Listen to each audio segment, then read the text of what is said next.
नमस्कार, मैं सुशांत सिंघल गुड़गांव से एम न्यूज़ भारत के लिए। यूक्रेन और रशिया के बीच में युद्ध चल रहा है और भारत के भी बहुत सारे बच्चे वहाँ पर फंसे हुए हैं। तो कुल मिलाकर इस युद्ध का भारत के लिए क्या इम्पैक्ट हो सकता है, इस बारे में बात करने के लिए मैं आया हूँ मेजर जनरल यशमोर के पास। मेजर जनरल यशमोर इस बारे में क्या कहते हैं, उनको भारत की नीतियों को लेकर क्या उनकी सोच है, आइए उनसे बात करते हैं। नमस्कार। देखो, इसका इंडिया पे काफ़ी भारी इम्पैक्ट होने वाला है यूक्रेन रशिया क्राइसिस पे। पहली बात तो हमने 3 बार एब्सटेन कर लिया है यूएन जनरल असेंबली में, यूएन सिक्योरिटी काउंसिल में भी हम मेंबर थे। हमने अपना जब रशिया को क्रिटिसाइज़ करने का जो प्रस्ताव था उस पर हमने एब्सटेन किया, और फिर यूएन जनरल असेंबली में जो क्रिटिसाइज़ करने का प्रस्ताव था और ये था कि भाई रशिया आप वापस चले जाओ, सीज़ फायर था, उसमें भी हमने एब्सटेन किया। तो कहीं ना कहीं पूरी दुनिया एक तरफ खड़ी है और हम, ऐसा प्रतीत हो रहा है, हम कहीं ना कहीं हम रशिया के फेवर में खड़े हैं। तो इसका एक हमारी कूटनीति पे, हमारी डिप्लोमेसी पे काफ़ी असर है। बट ये गवर्नमेंट का स्टैंड है, उन्होंने अपनी सोच समझ में शायद इस तरीके से लिया है कि रशिया हमारा टाइम टेस्टेड फ्रेंड है, तो हमने ये डिसीजन लिया। एक तो ये पार्ट, चलो, डिप्लोमेसी का पार्ट है। बट जो आर्थिक तौर पे जो इंडिया को इसका नुकसान होने वाला है, सबसे पहली बात तो ये है कि हम रशिया के साथ हमारी वेपन्स और इक्विपमेंट को लेके काफ़ी ट्रेड है और उन कंपनीज़ के ऊपर अभी बहुत ज़बरदस्त इकोनॉमिक सैंक्शंस लग गए हैं। तो हम शायद इतना आसान नहीं रहेगा हमारे को रशिया से वेपन्स और इक्विपमेंट और एमुनिशन इंपोर्ट करना, जो हम करते हैं। पहली बात तो ये। दूसरी बात, काफ़ी हमारे वेपन सिस्टम्स ऐसे हैं जो कि अभी इंडक्शन स्टेज में थे, जैसे S-400 वगैरह।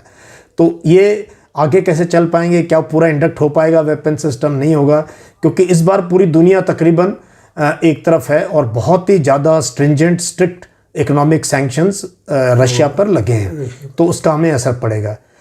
फिर रही बात, यूक्रेन के साथ भी हमारी ट्रेड है, वो तो अभी तकरीबन समाप्त हो जाएगी, क्योंकि अगर रशिया उसको ऑक्यूपाई कर लेगा और पता नहीं कब जाके ये बैंकिंग सिस्टम वगैरह सुचारू होगी। बच्चे हमारे फंसे हुए हैं वहाँ भी 7,000 बच्चे तो यूक्रेन में अभी भी हैं।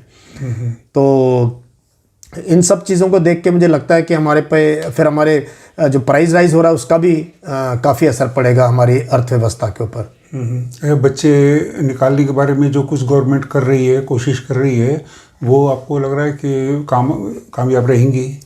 नहीं, देखो, अब थोड़ा लेट हो गया हम। हाँ। कुछ तो मैं ये नहीं पॉइंट आउट कर सकता क्यों लेट हुए, क्योंकि लड़ाई का इम्कान तो काफ़ी दिनों से था कि लड़ाई होने वाली है। तो एडवाइजरीज वगैरह भी जारी करी। 24 से पहले भी हाँ, ये लेना चाहिए था। बिल्कुल, क्योंकि एडवाइजरी पहले भी थी, बच्चों को एम्बेसी ने एडवाइजरी दी थी कि आप छोड़ दीजिए यूक्रेन को। लेकिन बच्चे बड़ी दिनों बाद गए थे दोबारा। फीस पे कर रखी है, लोन ले रखा है, स्टूडेंट लोन, इतने हज़ारों बच्चे वहाँ थे, तो शायद उनको भी लगा कि ऐसे शायद नहीं होगा। फिर जब शुरू हुआ तो शुरू में टिकट बहुत महंगी थी, सब एयरलाइंस ने दुगनी तिगनी टिकट चार्ज करी। और अब क्या सिचुएशन, लड़ाई छिड़ने के बाद ऐसी होगी कि हम उठा तो पा रहे हैं अपने बच्चों को, बट हम एयरपोर्ट से ला रहे हैं, पोलैंड से और हंगरी से, लेकिन विद इन यूक्रेन बहुत बड़ी कंट्री है, 500, 600, 700, 800 किलोमीटर वो बच्चे अपने आप पे आ रहे हैं।